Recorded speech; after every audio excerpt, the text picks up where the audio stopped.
Another day, another video. That's what I like to say. Hey, we're day 2 of our project, and oh man, it's, what is it, 12:25. I still have not gotten into any of the paint, and I've been doing prep work. I've been putting masking tape up. I also noticed there were some holes or some low spots here. I had to scrape those off, put some caulking in there, recalk the top of here, caulk down here, touched up the edge of this, checked that wall out, did a few little things over there, got my caulking gun out, and lots of the drywall down low was flaking off because of the heater had kind of damaged the outside of the wall. So I caulked that, put 2 coats of caulking, put masking tape down over the heater, and that's the other reason why I wiped down all the baseboards too, so that the masking tape would stick, because I have to put masking tape on here because, as you can see, let's look in here. All the baseboard is oak stain grade baseboard. If this was painted white baseboard, I probably wouldn't have masked this off, but I masked it off for a couple different reasons. One, I just lined it up, and there's no way I'm going to be able to get the paint perfect down there because this has been painted 4 or 5 times, and there's already paint goobers on top of the baseboard. So no matter how close I get it, you're still going to see paint on the baseboard. So I thought, okay, I'll put the masking tape on. I'll do a really super good job, get it as close as I can. And when I paint the walls, if the paint roller spits a little bit, it'll flake down on top of the baseboard. If that baseboard was white, you'd never see it, but because this is stain grade baseboard, you're going to see it. And so that's the other reason why I put masking tape. And mind you, when I start painting, I'm going to paint with the roller, the mini roller, and I'm going to go down fairly close to the baseboard, but I'm not going to just think, okay, now I've got masking tape there, I can paint all the way down there. I could take a crummy paintbrush and just go psh, psh, psh, psh, psh.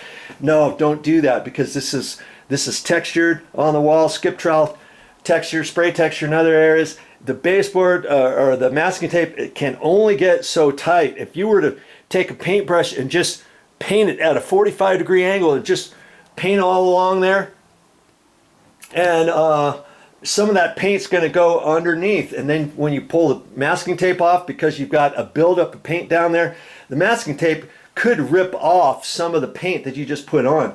So when I get ready to cut in, I'm going to imagine that I don't even have any masking tape down there, and when I take my cutting brush, I'm just going to cut in down to the masking tape. You see what I mean? Okay, and I also put masking tape up on top of the door frame, the window frames, and all that kind of stuff. Yeah, it takes a while, trust me. And took the cover plates off. Remember, I was saying this was the box. It seemed like the box, the cover plate wasn't fitting right. Well, it looks like just the screws are loose. I'm not going to tighten that up right now. I just wanted to show you that. But when I do that, I'll mess with that after I get all the painting done. I'll turn the breaker off and that sort of stuff, line that back up and all that. And I see I still have to put masking tape on the electrical outlets, on the light switches.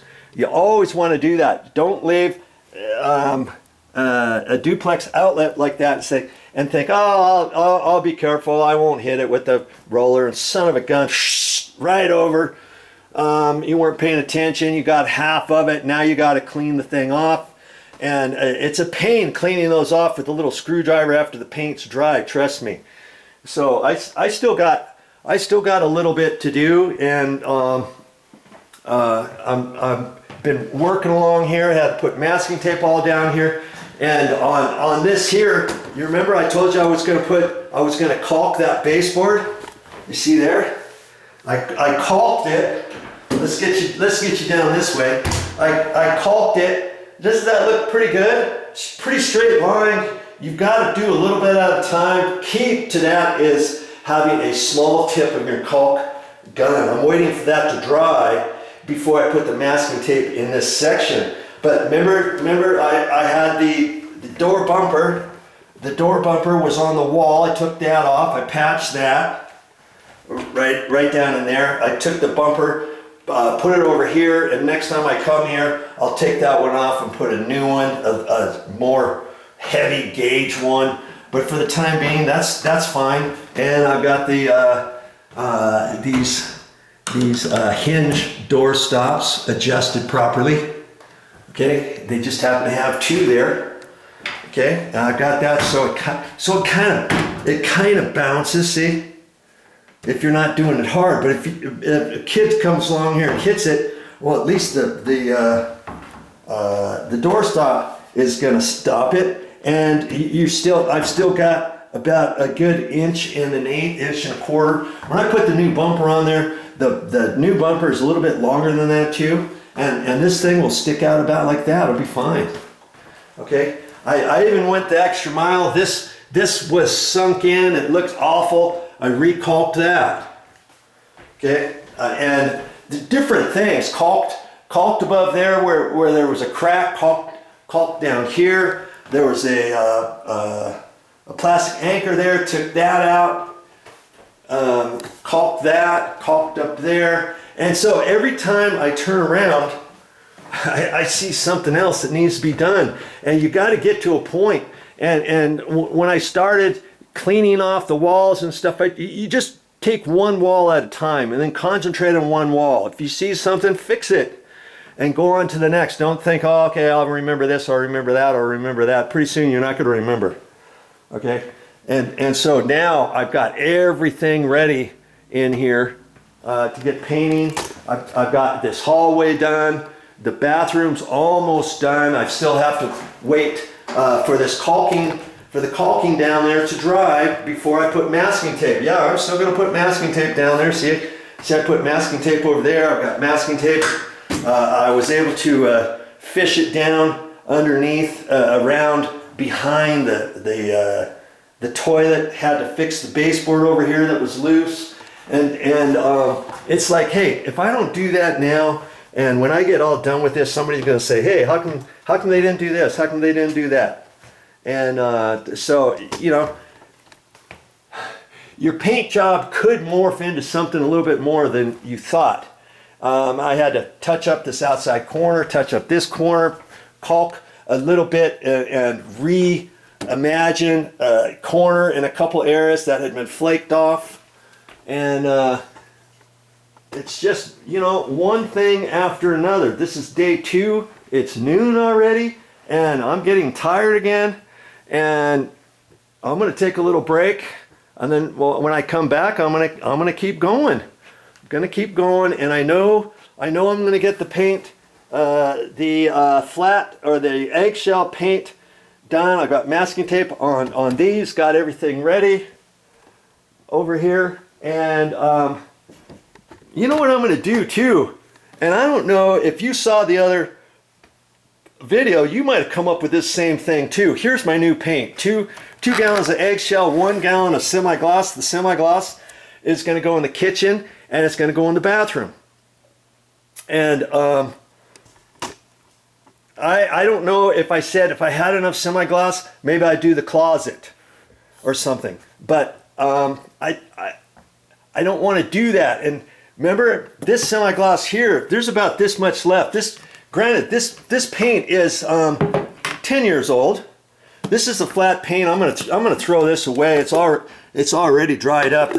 I'm never going to use that again. We're not going to use the flat. That flat was on these walls. We decided to change it to the eggshell, okay, which is like a satin, a low sheen satin finish, so that your walls will kind of be glistening, and they'll be easier to wash off when you get smudges by the doors. This is a vacation condo, so when they come in with their suitcases and stuff, they might drag it across the edge in the closet, down this hallway. It'll be easier for the cleaner to keep this stuff clean because when you try to clean flat paint, there's only so much you can do before you start smearing the paint. But anyways, the closet that I have in the bedroom, I'm going to take this paint, because I was going to end up throwing this paint away. You know, let it dry out, put some kitty litter in it, do whatever, take it off the job site. We don't need that anymore. But I thought, hey, why don't I just put that? That's the Navajo white, the old stuff, and why not do this closet? Do this whole closet right here. Remember where the sliding glass closet doors were? I'll just do that, because why throw that paint away if I can reuse it? Right? And that closet is a standalone, even if that color is ever so slightly different because it's 10-year-old paint. It doesn't really matter. It's inside this room. It's inside a closet. Most of the time there's different containers here on the bottom, and there's different things up on top. You hardly see any of the paint. Anyway, so that's what I'm going to do. And I'll be able to use up that paint. And as for the eggshell, I'll probably have at least 3/4 of a gallon of eggshell left, but that's okay. I might even have 7/8. I might not even get into it. I don't know. But once you mix up your paint at the store, if you get too much, you can't just take it back. They're not going to let you take it back if they had to mix it up. Now, sometimes paint stores have certain colors that you can get at the store, and if you get too much, you can take it back, because they can put it right back on the shelf, like a Navajo white, for instance. Some paint stores have a Navajo white, so if you want to do Navajo white, you don't have to have them mix up some special stuff, and they might have a deal for a 5-gallon Navajo white or 2-gallon Navajo white or something like that. And so you just have to kind of look around for stuff like that. So, okay, I just wanted to show you my progress, and I'm getting her done, and I'll keep working after lunch. Oh, one more thing I wanted to tell you before I left for lunch. Here's a tip for you. If you're going to be using caulking for areas where you're going to patch some different areas, like there was some different areas up in here that were hung down kind of low, and I thought, I can't have that, so I scraped those off, and I thought, hey, I'm just going to use my caulking. I didn't want to use any spackle. First off, I don't have any spackle here. Secondly, if you put spackle up there, you got to let it dry, you got to sand it, you got to put another coat on, you got to sand it, and then you should prime it before you put your finished paint. Well, if you're using caulking, painter's caulking, you can put that up there and it's all ready to be painted. But the thing is, with caulking, no matter what kind of caulking you use, depending how deep your area is that you're filling, you've got to put more than one coat. Now, this area here, I've already put 2 coats, and I can see as it dries, it sucks up. Okay, and I can see that one has sucked up, because that was a hole that went all the way up, and I filled it, and I put some more on. I knew after it dried, I'm going to have to put some more on. So after lunch, I'm going to have to skin these again. Okay, especially that one, and I'll take a look at the other ones. But you always have to think about that. So, you know, as I was doing that, I thought, okay, I better put a first coat on that before I start, you know, checking little nail holes. If you're doing a little nail hole, then you should be able to get by with just one little bit of caulking with your putty knife. You see what I mean? And then I was doing cleaning. I cleaned off different marks on the walls with the simple green, like I was telling you before, because once I put the new paint on, I don't want any of those marks to bleed through. Okay, if you see a whole lot of marks, I mean, you could use Kills, you could use Zinsser primer, any kind of primer you could put on the wall first, then you got to let that dry before you put your paint on. You see what I mean? And then you may have to put 2 coats of paint over your patch areas. And so what I'm going to do is any dark areas, before I get going, I'll put a little bit of paint. And if I see some little smudge areas, before I paint this room with the same color paint, I'm just going to hit the different dark areas, and then I'll work in another room, and then I'll wait, you know, a half hour or so before coming in here and then start to paint. So certain things, you just learn certain things along the way, and you catch some tips from different people, and you know, for the caulking, I had told you I did all the caulking back in there instead of spackle, and that's where the paint was flaking off the walls because of the heater there. And the caulking does a couple things. Caulking, it gets behind the rest of the loose stuff, because I scraped off as much as I could without scraping the whole wall off. And then when you put your caulking on there, that kind of gets behind the stuff that's still loose a little bit, and it will bond that to the wall. And I did that one time, and I ran around and started putting masking tape on the baseboards. And then when I got into the next room, I thought, okay, that should be dry enough. And I came and I put a second coat of the caulking over that, because I know certain areas it was going to dip in and shrink in. That's what happens when you use caulking. Okay, so just be mindful of that, and there's a way that you can fix it if you're going to use caulking. All right, that's it for now. Now, another thing I've decided to do is remove this light fixture so I can paint around it, because it's up on the ceiling. The paint roller could splatter. You may not think it's going to splatter, but it drops tiny little droplets, and I don't want to get them on the different heads, and I have to cut around that. Then when I'm doing the roller, I have to stop and go all the way around it. Then I have to cut it in with the paintbrush. I don't want to have to do all that. Okay, so I think I'm going to go the extra mile and disconnect this. I'm going to turn the light switch off all the way, and I'm hoping I can get up there. I'm standing up here. Ugh. See, it's just this middle screw. Ah.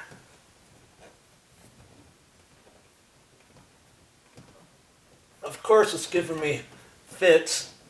To try to undo it, I've got to grab a pair of pliers. I thought I could just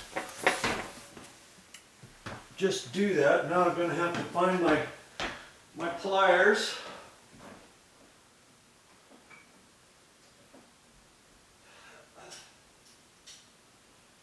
All right. Let's see what I can do here.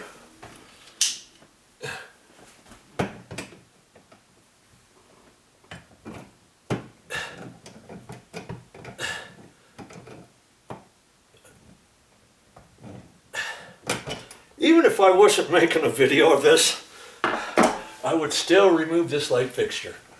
Okay.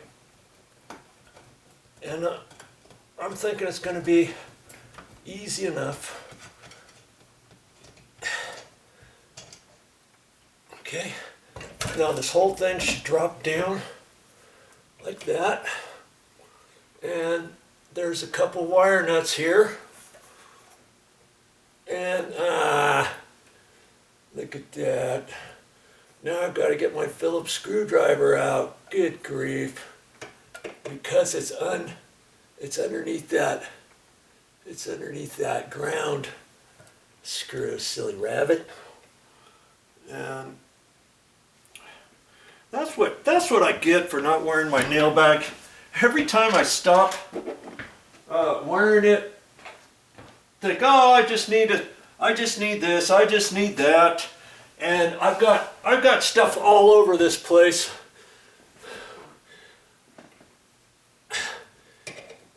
And I'm always looking for stuff because I don't have my nail bag on with all my stuff.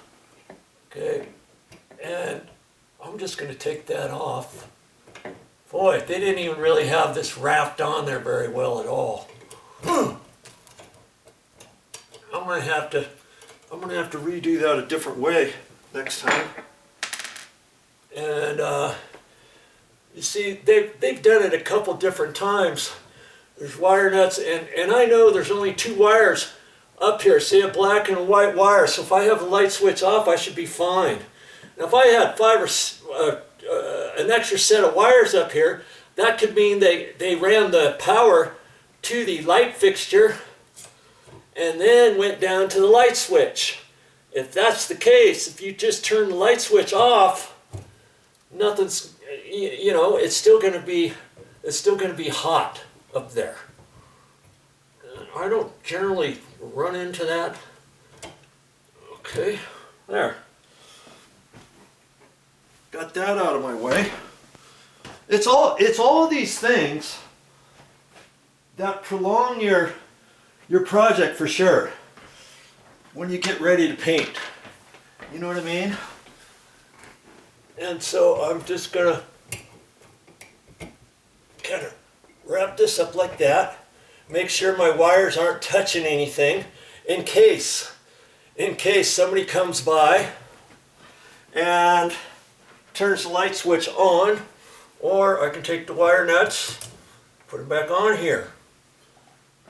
Okay, I can do that. Be safe rather than sorry, right? Now, can you see how much easier it's going to be for me to paint that? It'll be way easier because I don't have to cut in around anything, and I just run my paint roller right up through there and all that. And see, here's the other thing. If they were to ever replace that light fixture, let's say they found another one, they really liked it, chances are, did you see how big that base was? You can see where the mark was. Okay, now what happens if the next base is smaller, right in here, and I left that up there? Well, guess what? When they take the old one down, put the new one up, now they have to repaint around there to blend it in, and if you don't have the paint, now you're in a world of hurt, right? So another reason to take that light fixture down. Okay, that's all I wanted to show you for now. I'm getting ready to get in my paint. I gotta set my drop cloths up, and I want to show you that because it's really not a drop cloth per se. When I get ready for that, I'll get back to you in a minute. Well, the light's not the greatest in here. You're just gonna have to bear with me. I wanted to I have a reason to show you this next bit. Okay, have you ever seen one of these? You're gonna use this, and I happen to find this in the closet, and I'm gonna take that, and it comes with a sliding extension on there in case you need to get up higher. Okay, and when I get cobwebs down, I just take this up here and twizzle it. Just turn it, just spin it. That's all. Don't go up and down and back and forth if you don't have to. Okay, but I was thinking, like when I get ready to paint this this hallway, I always have trouble with hallways because what I really need to do is get an extension pole, you know, one of those little short ones for hallways, because this is just a broom handle. If you can see, there's no way I can go from the top down to the bottom without hitting the wall. Now right here, I can go from top to bottom right here because there's a door opening. Then I can kind of do a little bit over there, come over here and do that. But this last section, I'm having that issue again. In fact, this wall kind of goes at an angle, I can see. So I've got enough room here, but let's see, where was it? It was right in here. See, I'm getting shorter. It gets shorter and shorter. So this section of hallway from here that way on both sides, I have to do the roller up, down to about here. Then I have to go from the bottom up to here. Then I have to blend that in because I like to go from top to bottom when I get all done. I can't do that with that. But I thought, hey, since I've got this, I think I can use this little thing. And if I don't have an extension rod, you know, one of those small ones, if you got something like this, you could use it here. Because can you see, if I'm up here, I can go all the way down, all the way up in one go, blending in the paint from vertical piece to vertical piece. You see what I mean? And with the regular painter's extension pole or a broom handle, you can't do that. Now you could take a broom handle, I guess, a crummy one if you have a crummy one, cut it down to length so it's short enough, and then you can use that one in all your hallways. But trust me, if you don't have the right handle, then it makes it really difficult. Then you can get your stop and start, because you're not blending in the paint. Okay, it's kind of important. You try to go from the top to the bottom. Now, you know, if I didn't have this thing here, and if I didn't want to go halfway down and then from the bottom up, I could take the frame off. But then, see, I can't reach. I'm not tall enough. Then I have to get on my step ladder, step up, and then step back down, step up, back down. You know, it's way easier if you get an extension rod that's small enough for your hallway. It's got to be enough so that you got enough room for your paint frame on here too. And I believe this one is going to work just fine. Okay, so before I do that, I'm gonna go around and just check for cobwebs up in the corners with my little Twizzler. Okay. Now here's something I don't want you to miss. On painting, most of this video is not going to be showing you exactly how I paint every single wall and all that kind of stuff. It's giving you tips and ideas along the way, how to do the prep work, how to get set up, how to move things, how to start thinking about what you should fix, what you shouldn't fix, what you should move, what you could leave, how to match up the paint, where to get the paint, all that different kind of stuff, how to set up, whether or not to put masking tape or not down on the floor. You know, lots of people will be like, hey, anybody knows how to paint. Well, newsflash, not everybody does know how to paint. And even the people who claim they know how to paint, they don't know how to prep properly. And have you ever heard a professional painter say it's all in the prep? It's all in the prep, baby. Yes, it is all in the prep. It's taken me longer to prep everything than it's going to take for me to just roll the walls. You know what I mean?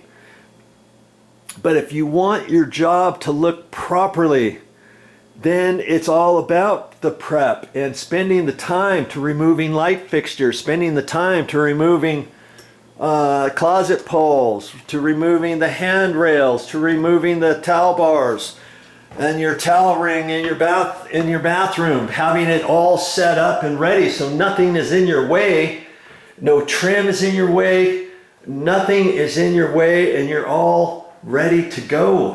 Do you see what I mean? You really want to paint around your bed and your headboard and your big dresser over here because you're like, nobody's going to know anyways? Or do you want to do it right and move everything and get things set up so that you can walk around there and get the smudges off and get the holes patched and figure out all that kind of stuff, get your doors removed and get those doors out of your way? You know, it's all of those little things that separate a good painter, a good DIY painter, from a not so good DIY painter. So I'm hoping you're enjoying this video series. I'm sure you're going to learn more, so stay tuned. here's another tip for you. Hey, I'm gonna wear this white t-shirt, and this used to be a good shirt, believe it or not, years ago, but I don't wear it for anything pretty much anymore. But before I start painting, I'm gonna turn the shirt inside out. Okay, any white shirt you can turn inside out. That way if you get any paint on it, at least it's on the inside, in case you still want to use the shirt for a work shirt later on. You don't want to have paint all over the place. You see what I mean? And I've got my old grubby pants on. I usually have some ripped up ones I would use for painting, and I'm going to try my best not to get any paint anywhere.